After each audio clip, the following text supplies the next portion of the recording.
back. Hi, my name is Christy. I am located in Western Massachusetts, Zone 6A, and today I have 18 winter sowing jugs that I am going to prepare, and I felt like it would be a great time to take you along for the ride. Now, I am co-hosting an event in my local town, and we are putting on a winter sowing workshop, and I wanted to make sure that I had everything already prepared so we're not going to be drilling holes and making a mess in the conference room at the library that we'll be at. So if you are attending, welcome. I hope this will also help you if you need to make some more and you had fun at the workshop. And if you are new to winter sowing, this is a great opportunity to figure out how to do this. And don't mind my cat Gizmo. He is usually in almost every single video when I am in my kitchen, so he might be wandering around. I have a few tools that I like to use. I personally like to use a milk jug. These are actually just from distilled water. A great place to get them is in any kind of buy nothing group if you have one for your town. I also get a ton, and it's super quick. If you go to Starbucks, I actually have a friend that works there, and she's able to get me anywhere from 15 to 20 per shift. So definitely reach out to your local coffee shop or Starbucks. They can get to you super quick, and they just put it in a trash bag, and I pick them up, and it's awesome. I also have a razor blade, which I will be using to cut this in half. I personally like to use a drill with a wider drill bit to make drainage holes in the bottom, but you do not have to. You can also use scissors, you can use your razor blade, you can also purchase a wood burning tool as well. Just know that if you do go that route, to do it outside because it will create some fumes that you might not want to breathe in.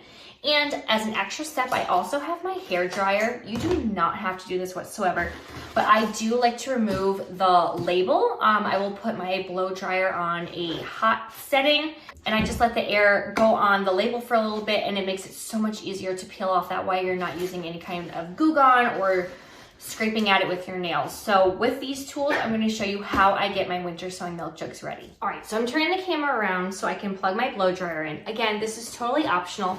This will probably just be covered with soil anyways because I do put about 4 inches in, but I'm just going to take it off, and I'm just going to show you how to do one, and then I will just quickly go through this. We're going to be batch making these, so I'm going to do all of the labels off, and then I'll show you how I cut them and drill the holes all at the same time. So I have my blow dryer. I'm going to put it on a high hot setting, and I am just going to put it over the label, and then once it starts to get warm, I will peel it off, and it's a lot easier than doing it by yourself. So let's get to it.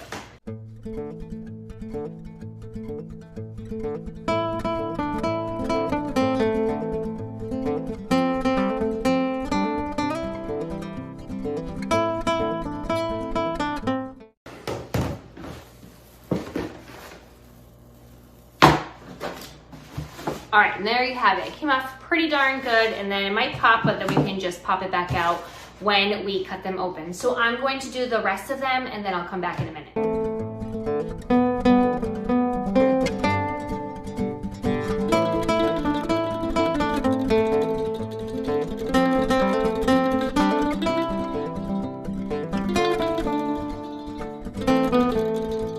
Now we have all the labels off of our jugs. What I like to do next is create the drainage holes. Now, it's up to you, but you can just have this opening right here. So when you are winter sowing, you don't need the cap because that is how you're going to let all the snow and water come in to your milk jug right here. And what I also like to do is just do a couple more on top just in case.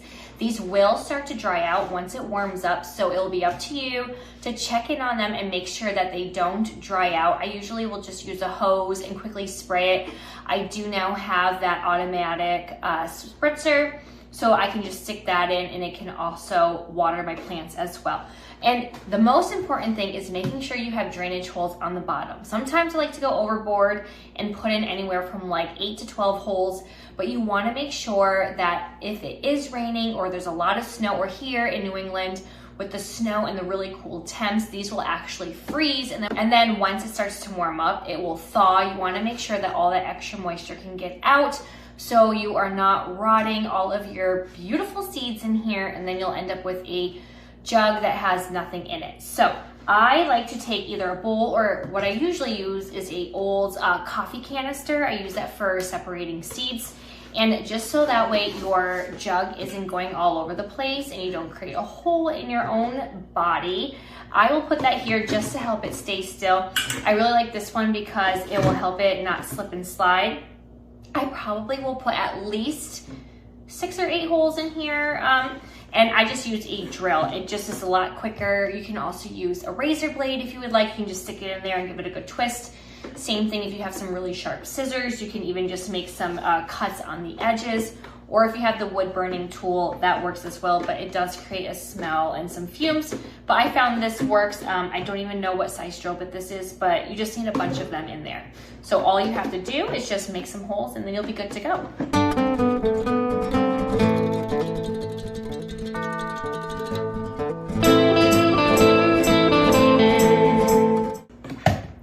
All right, so we do have our drainage holes, and that is plenty, especially if you have a bigger drill bit. And then I'm probably just gonna put 2 or 3 on the top just for extra insurance that we do get some water in there when it does rain.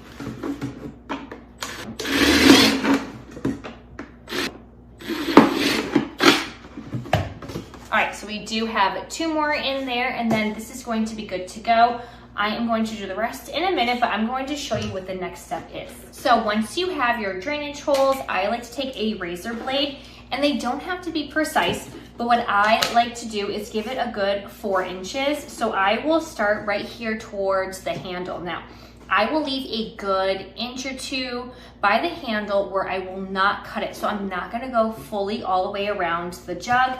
I am going to leave this little bit still here, so that way it acts as a hinge. Now, different people say different things, but I did last year open them up before my average last frost date. It got warm and I didn't want anything to get toasted in here, because this is, again, you're thinking of it as a mini greenhouse. So I would open them up. I took the tape off, I opened it up, and then once it got cold, I just took some extra little pieces of tape and shut it so that way everything would be good at night. But if you leave it in here, especially when it's in the sun and it gets like 70 degrees outside, it's going to be like 90 degrees in here. And I have definitely lost a few of them last year due to them being scorched inside because I left the top on and I forgot to take it off. So you can use it as a hinge, and it just makes it so much easier to function. So I'm just going to start right here. Again, you're gonna need at least 3 or 4 inches.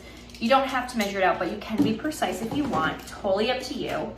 And I am just going to get I have a nice brand new razor blade, and you're going to go almost all the way around.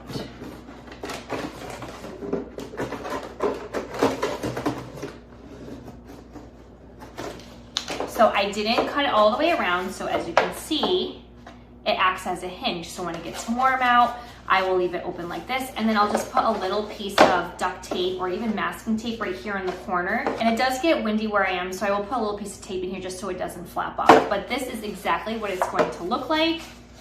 You're gonna put your soil in there and then your seeds. Make sure you get a plant tag in there so you don't forget. But it's as simple as that. So we have 1 down, I have 17 more to go, so I'm gonna get to it. You don't have to watch the whole thing, but I'm just gonna do a quick little time lapse, and I'll see you in a couple minutes.